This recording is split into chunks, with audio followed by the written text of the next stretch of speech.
महाराष्ट्रीयन थाळीमधला महत्त्वाचा पदार्थ म्हणजे मिरचीचा ठेचा। हा ठेचा विविध प्रकारे बनवला जातो, तसेच विविध पदार्थांचा देखील बनवला जातो। आज आपण कांद्याचा ठेचा बनवणार आहोत। सुरुवात करू। त्यासाठी इथे मी एक लोखंडी तवा गॅसवरती ठेवलेला आहे आणि 10 ते 12 तिखट हिरवी मिरची घेतलेली आहे। आता ही मिरची आपण चांगली डाग पडेपर्यंत भाजून घेणार आहोत। आता यामध्ये आपण 10 ते 12 लसणाच्या पाकळ्या घातलेल्या आहेत। लसूण देखील आपण डाग पडेपर्यंत भाजून घ्यायचा आहे। लसूण व मिरची इथे डाग पडेपर्यंत भाजलेले आहेत। यांना आता आपण काढून घेऊ। आता त्याच तव्यामध्ये आपण मुठभर शेंगदाणे घेतलेले आहेत। शेंगदाणे देखील डाग पडेपर्यंत आपण चांगले खमंग असे भाजून घ्यायचेत।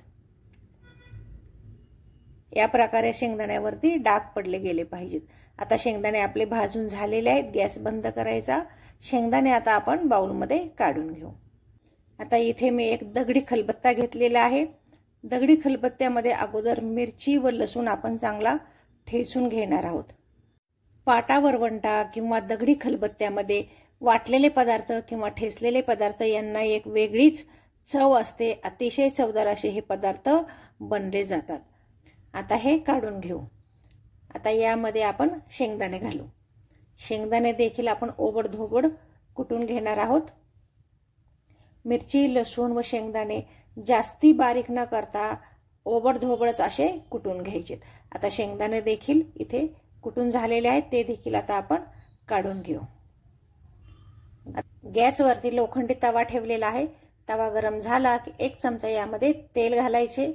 तेल गरम झाले की अर्धा चमचा यामध्ये जिरे घातलेले आहेत आणि जिरे चांगले फुलले की यामध्ये एक मीडियम साईजचा कांदा बारीक चिरलेला आहे तो घातलेला आहे।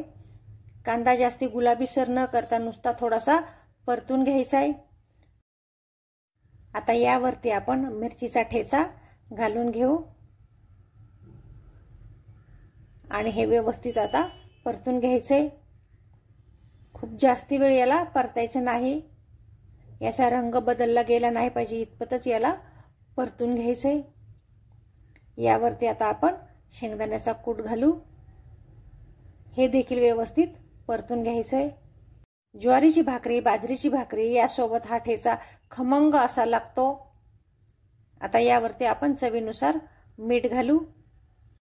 वरण भातासोबत किंवा मुगाच्या डाळीच्या खिचडी सोबत तोंडी लावण्यासाठी हा अतिशय चवदार असा ठेचा लागतो। झणझणीत कांद्याचा ठेचा इथे आपला तयार झालेला आहे। व्हिडिओ आवडला तर नक्की लाईक करा, चॅनेल सबस्क्राइब करा। पुन्हा भेटू अशाच नवीन रेसिपीसह। तोपर्यंत धन्यवाद।